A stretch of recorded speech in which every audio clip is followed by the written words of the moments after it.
Señor presidente, quiero volver sobre algo que usted ya tocó. El último domingo de octubre, el Papa Juan Pablo II se refirió a la Argentina en la Plaza San Pedro, de distintas maneras, pero entre otras cosas habló de un problema que ya ha sido tocado aquí, como es el problema de los desaparecidos y de los detenidos sin causa, sin proceso.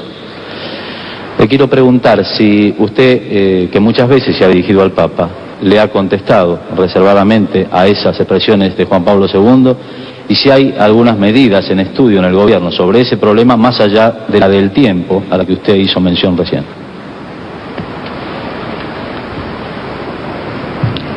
Por de pronto el Papa, cuando habla en esa circunstancia, habla al mundo, no le habló a la Argentina.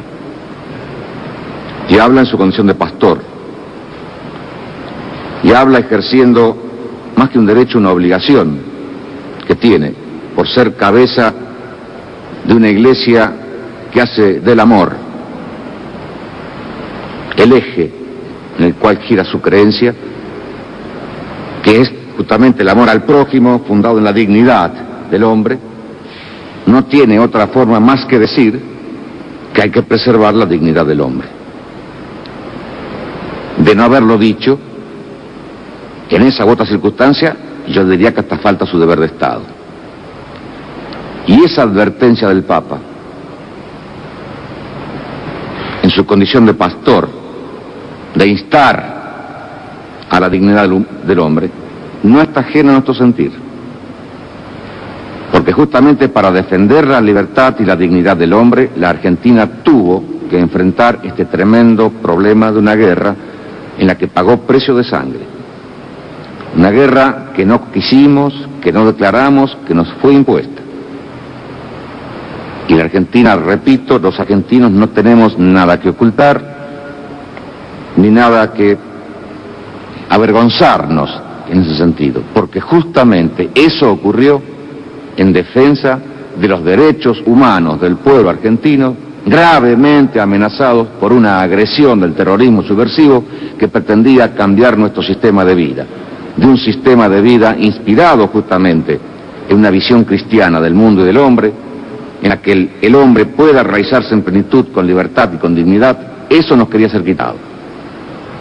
Y para evitar que nos lo quitaran, luchamos y pagamos sangre por los mismos derechos humanos que el Papa reclama.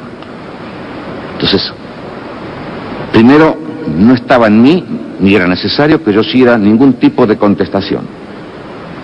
Porque a quien habló para el mundo, en cuyo contexto estamos colocados y participando en los mismos ideales, como gobernante no tenía nada que decir, porque adhiero a eso. Y como católico, mucho menos, porque no es más que ratificar lo que yo como católico también pienso.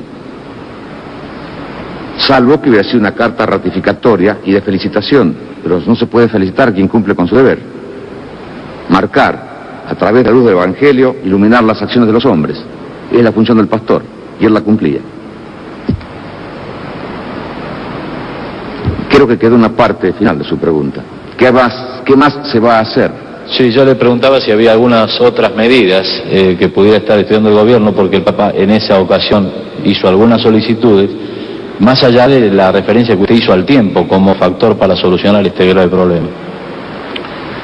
Sí, señor, y con una visión así cristiana de los derechos humanos, el de la vida es fundamental, el de la libertad es importante, también los del trabajo, de la familia, de la vivienda, etcétera, etcétera, etcétera. Si la Argentina atiende a los derechos humanos en esa omnicomprensión que el término derechos humanos significa. Pero yo lo concretamente porque sé que usted hace la pregunta no a esa visión omnicomprensiva de los derechos humanos a la que hizo referencia el Papa en forma genérica, sino concretamente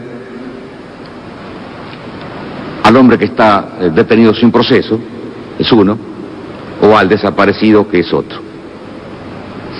Frente al desaparecido, en tanto esté como tal, es una incógnita el desaparecido. Si el hombre apareciera, bueno, tendrá un tratamiento X.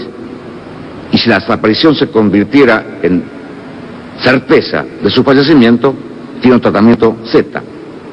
pero mientras sea desaparecido no puede tener ningún tratamiento especial. Es una incógnita, es un desaparecido. No tiene entidad, no está, ni muerto ni vivo, está desaparecido. Frente a eso, frente a lo cual no podemos hacer nada, atendemos sí a la consecuencia palpitante, viva de esa desaparición, es el familiar. Y a ese sí tratamos de cubrirlo, en la medida de lo posible, no tenemos más que eso.